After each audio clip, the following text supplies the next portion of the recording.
What's up, everybody? Michael Ninja's back at it again. You know how I like to do it. Press record and speak what's on my mind. How you doing today, people? I hope you're blessed. I hope you're being a blessing to someone in need. Be less of your stress. Be less of your worries. Be less of the bullshit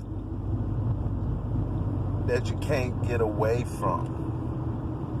Separate from you now. Break the chain. Break the chain from all the bullshit that keeps following you around. All right, how y'all doing today? Welcome back. Thank you. Check this out. Man, I'll be having all these thoughts, and then when I start pressing play, I'll be like, duh, what the fuck do I say? It's a crazy ass feeling that it's like I just have to kind of talk and just say stuff, and then eventually, manifest its way through me. Because a lot of times when I feel like I'm getting a lot of information, I get blah blah blah blah blah. I get like overloaded, like slow down, too much. Just show me pen, rock, fish, just show me simple shit. Don't be like, the fish is swimming through the, because then I'm like, what? And I know they know that. All right, so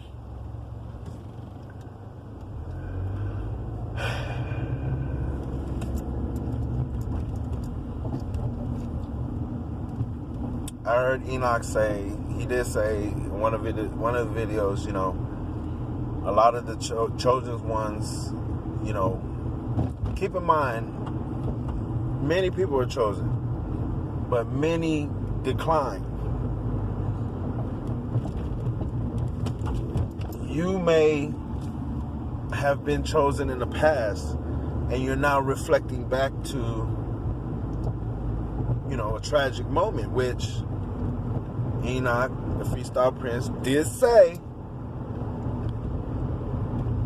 the chosen ones have gone through traumatic events. Or he's also said that, they've gotten locked up as well. I ain't gonna lie, I got locked up.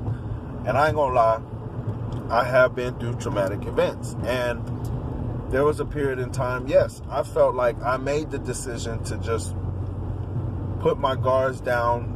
When I say guard, I mean doing all good. Now, I wasn't like completely evil, but I just allowed more evil to happen around me. You get what I'm saying? Like I tried to fit in the crowd. And you know what they say, you are the crowd you keep. So I was around people that were sexually active, explicit, just wild, out there. Now, I didn't partake in a lot of it, but I did allow it because, I ain't gonna lie, I was enjoying myself. It was having fun. But, I'm not the type that, I get all goo and gaga over, naked women. Y'all probably do that. I don't do that because I grew up seeing that to the point where that shit is just like, That's why, to me, it's all about the mind, because sex, sometimes, man, the sex is overrated. And really, the sex really... At what point do you not realize that being over-sexualized is really just feeding your ego? It's really just quenching, insatiable desire. It's like being over-sexualized is God, what is it? It's like...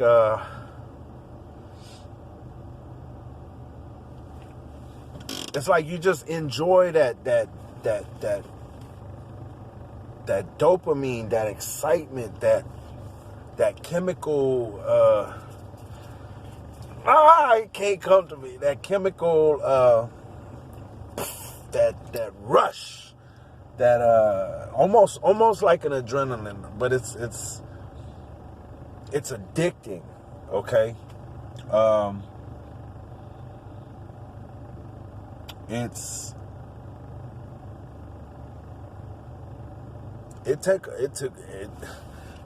force, that force is so powerful. It's taken so many people under. So many people. I mean, look at all these kids and teens, you know what I'm saying? They're fine up until they hit puberty. Once they hit puberty, they're over-sexualized, okay? Well, some, you know, they get to puberty and then you start thinking about this, thing, that, having wet dreams, so on and so forth, being touched by incubus, succubus, that, so on and so forth, okay? Now, I thought I was crazy when I went through my experience with succubus putting, you know, paralyzing me and just a tingling sensation going over throughout my body, of course, you know what I'm saying? I was paralyzed. My eyes was cracked open. I could see around the room. I just couldn't speak. Like, my throat was just like... And I mentally and physically tried so hard to scream. It was like... I could not scream. For the love of God, I could not scream. But after that first experience, after that fright, that shock, that curiosity kicked in, like, what the fuck happened? What was it? Because I survived it. So, of course, waiting on the next encounter, not knowing exactly what it was, not knowing it was a demon, not knowing it was an angel, not knowing it was an entity, going around, you know what I'm saying, you know, I mean, I got its name, Succubus, you know what I'm saying, that bitch was sucking. No, I was just playing, settle down. Anybody 18 and under, get off my page, or 17 and under, get off my page. No, I'm just playing. No, get off my page. I don't want no hippa, trippa, kidda, none of that boola hula that Facebook be tripping on people about. I don't even get paid anyway, but I don't want them to demonetize my non-monetized fucking account anyways. How's your day? Guess what? It's Friday. Might not be Friday where you're at, but it's Friday where I'm at. And if you look at my Libra chart, Friday is my day. Libra chart, Venus is my ruling planet, okay? And I didn't realize that opal is a really, really, really beautiful ass birthstone. I would only be shown, so like when I was growing up, I was told pearl and opal. And then later on, it was like, oh, you're just opal now. And I'm like, okay, but because I guess people got mixed up with the white and the shimmery. So they thought opal was the white and the shimmery.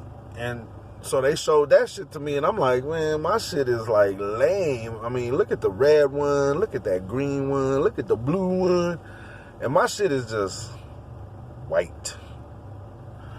But see, they didn't really tell me like exactly what opal was. I just recently like looked it up and I'm like, what the fuck? Opal is beautiful. I mean, the blues, the greens, there's like so many brilliant colors that be popping in opal that I'm just like, why nobody ever told me this? I gotta get a hold of this kind of opal crystals, stones. I need those around my neck. Oh my goodness. But anyways, I got this jade. The green represent the heart chakra. The heart chakra. Pay attention. I know y'all done see me wear this. I wear this like damn near every mother. But yeah. Might not be real jade. I mean, one of them is probably a stone. I think that one might be a stone. But you know what? The other crystal I had in my pocket, the video cut off, but that crystal has been taking so much charge that it just cracked and chipped in places that, and I don't drop it. I keep it in my pocket. I don't knock it. Be rhyming and shit, and I ain't even a rapper. And no, I ain't gonna put no music out. You know, I do like some of the music that y'all be putting out. But anyways, so yeah, I just wanted to say a little bit of that. I'm gonna hit y'all back in a minute. Gotta go do some things. All right, I'm back. So what Enoch had said was that the chosen ones go through the most, which I feel is absolutely true. Now, a lot of people go through things in life, you know. We have that normal function of life. But what I mean is, as far as the chosen ones,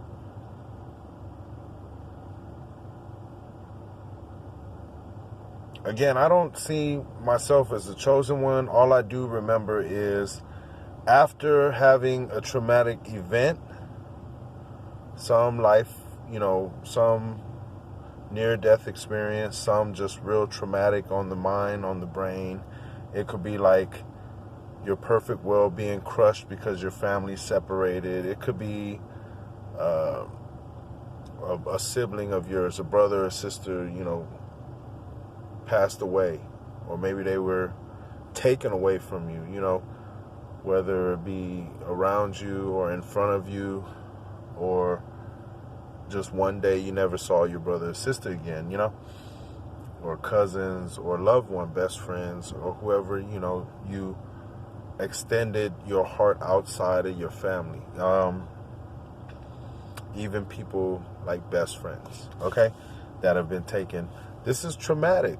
Loved ones that have been taken. This is traumatic. These things really fuck with your head. Like, it has you questioning God.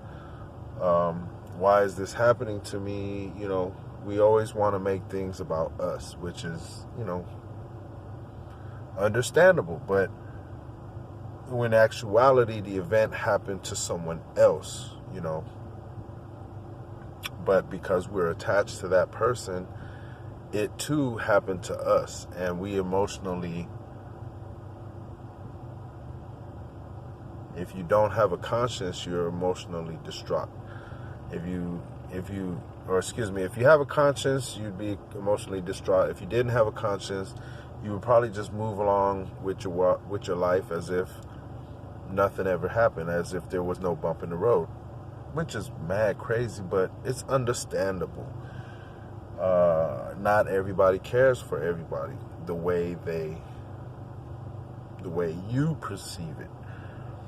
And that's another thing also. Okay, switching gears.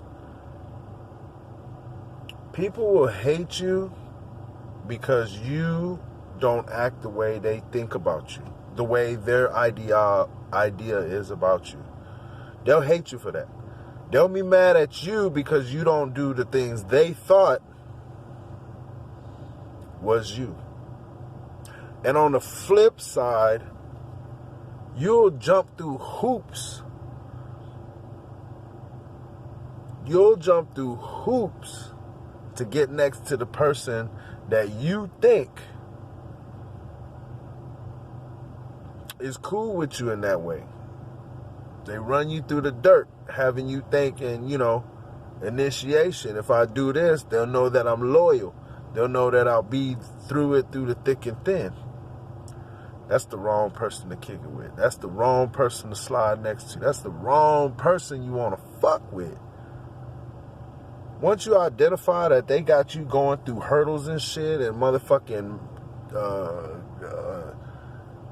marathon and got you going through obstacle course, cut it. Cut it. Walk away from that. Be done with that. Be done with that. Find someone else. Meet a new friend. Associate with someone better that you can grow and learn from. You know what I'm saying? Don't deal with people that to me, you know, they fuck shit. They stupid. They dumb. You know what I'm saying? But in reality, they really articulate. They real sadistic. They really calculated on how to fuck you and me over. We just got to be quick. We got to be fast. You got to catch that shit. You got to see that shit 100 miles away before the fucking salesman get to your door. You already have to have an excuse. If not, the salesman will sell you your own motherfucking shoes. All right, so chosen ones do go through the most. You know, if you've gone through some kind of traumatic event, it wakens you up. It wakens your eyes up again to question God. And that, at that moment, that point in time, in that inkling of a nano millisecond, you made the choice whether you wanted to continue to follow God's word, continue to live a righteous life, or to turn your back and to tear down the kingdom of God.